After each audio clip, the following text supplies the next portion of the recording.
next, I'm just doing my best, even though.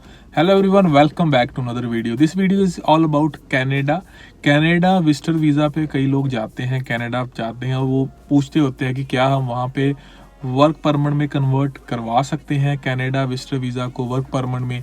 तो उसके बारे में ये वीडियो रहेगी। कुछ मैं आपको एडवाइस कर दूंगा। आपने जो भी प्रोसीजर करवाना है उसके लिए आपको रजिस्टर्ड जो IRCC के मेंबर होते हैं, कैनेडियन लॉयर होते हैं, उनकी एडवाइस लेनी चाहिए। लीगली वही आपको इसके ऊपर जो है एडवाइस कर सकते हैं। लेकिन मैं एक ओवरव्यू आपको दे देता हूँ कि पॉसिबिलिटीज़ क्या होती है। लेकिन जब भी आपने अपना प्रोसीजर करवाना, अपना प्रोसेस स्टार्ट करवाना है, make sure to contact registered जो एजेंट्स होते हैं कनाडा के, उनसे आप कंटेक्ट करके फाइनल एडवाइस आप उनकी ही आप ले सकते हो। सो यहाँ पे मैं बता दूं कि कनाडा विजिटर वीज़ा जो होता है, पहली बात कि ये कोई इतना इजी वीज़ा नहीं होता है कि आप सोचो कि आराम से मिल जाता है। क्योंकि ये वीज़ा की ना क्वेरी ज़्यादा किसकी होती है, कौन से लोग जाना चाहते हैं, जो यंगस्टर होते हैं, अंडर 30 होते हैं, वर्क वगैरह ठीक ठाक चल रहा है, कईयों का ठीक ठाक नहीं भी चल रहा कि स्टडी नहीं करनी, चलो वहाँ जाके वर्क में करा लेंगे, विजिटर वीज़ा ले लेते हैं। तो पहले तो यंग एप्लीकेंट के लिए वैसे भी विजिटर वीज़ा ईजी नहीं है। जिनको मिल चुका है, जिनके फाइनेंशियल वगैरह अच्छे थे, जहाँ फैमिली फाइनेंशियल अच्छे थे, फैमिली के साथ वीज़ा अप्लाई किया था, भाई बहन वहाँ पे था, वीज़ा मिल चुका है, तो यस, आप जब कनाडा में जाते हो तो वहाँ आप लीगली इसको जो है वर्क परमिट में कन्वर्ट करवा सकते हो। पीछे न्यूज़ भी आई थी, उन्होंने अलाउ भी किया था। अब तो चलो बॉर्डर पे भी जाने की ज़रूरत नहीं पड़ती उस चीज़ में, तो वो पॉसिबिलिटीज़ है। लेकिन उसका प्रोसीजर ऐसा नहीं है कि आप 15 दिन में डन कर लोगे और फाइल लगा दोगे और वीज़ा आ जाएगा।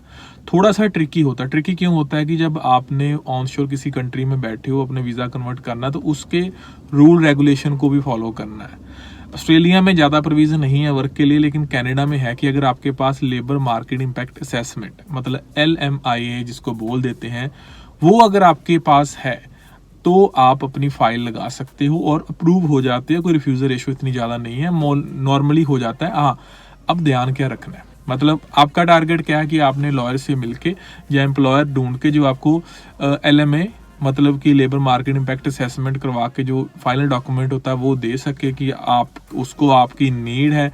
एम्बेसी को फिर आपने प्रूव करना है कि क्या जिस रिक्वायरमेंट के हिसाब से आपको बंदे ने जॉब दी है, क्या आपके पास उस काम को करने की एलिजिबिलिटी या स्किल है, रिक्वायर्ड स्किल।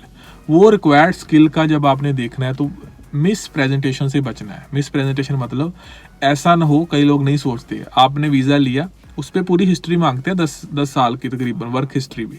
वहाँ आपने लिखा हुआ है कि आप XYZ जॉब करते हो।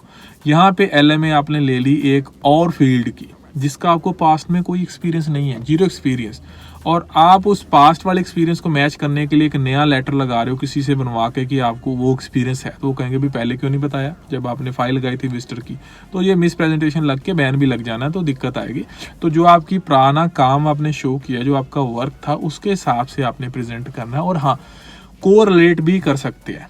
मैंने कुछ केसेस ऐसे देखे हुए हैं कि जैसे जॉब ड्यूटी जो होती है ना, अगर वो आपकी किसी फील्ड में मैच करे, क्योंकि हर फील्ड में ज़रूरी नहीं है कि वो जैसे टेक्निकल काम ही होगा, कुछ जॉब प्रोफाइल होते हैं जो दूसरी फील्ड का बंदा भी कर सकता है।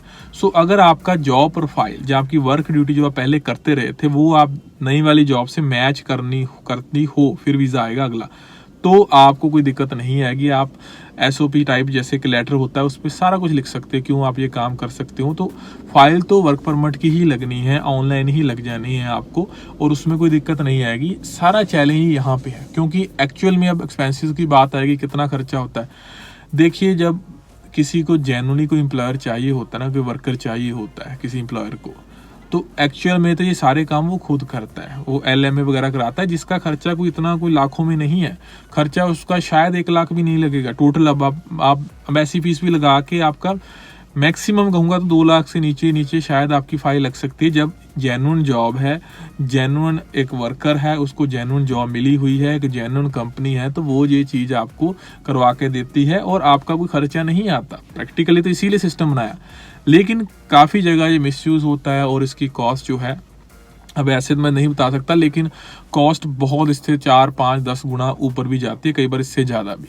तो वो सारे जो होते हैं, कई जो प्रैक्टिस ऐसी कर रहे हैं, तो क्योंकि ज़रूरी नहीं है कि रजिस्टर्ड लॉयर भी सारे सही हो, तो जो प्रैक्टिस ऐसी करे, एक जेन्युइन फीस होती है, जेन्युइन फीस हर किसी को लेनी चाहिए, लॉयर लेते हैं, लेकिन एक होता है कि बहुत ज़्यादा कि वो उसको बिजनेस को अलग मॉडल से चला रहे होते हैं, तो वो चीज़ों में उस चीज़ों की वजह से हो सकता है कि इसकी कॉस्ट जो होती है, क्योंकि जेन्युइन एम्प्लॉय ढूंढना भी एक टफ चैलेंज होता है, तो वो आपकी बढ़ के लग सकती है। लेकिन यस, वैसे जो कहोगे तो इंडिया से जो आपको मिलते हैं रेट वगैरह, जो आपको पता ही, आप सभी समझदार हो, उससे तो काफ़ी हद तक कम ही होता है जब आप उस कंट्री में पहुंचे होते हो। तो यस, पॉसिबल है, आप कनाडा विजिटर वीज़ा को लीगली जो है वर्क परमिट में कन्वर्ट करवा सकते हो कनाडा जाने के बाद। तो ऐसी पॉसिबिलिटी बिल्कुल होती है, कोई ज़्यादा दिक्कत नहीं है। आपको एम्प्लॉयर चाहिए, एक पॉजिटिव LMA, मतलब एक उन्होंने सारी फॉर्मेलिटी करके, LMA थोड़ा समझ लो क्या होता है, मैं लास्ट में बता देता हूँ।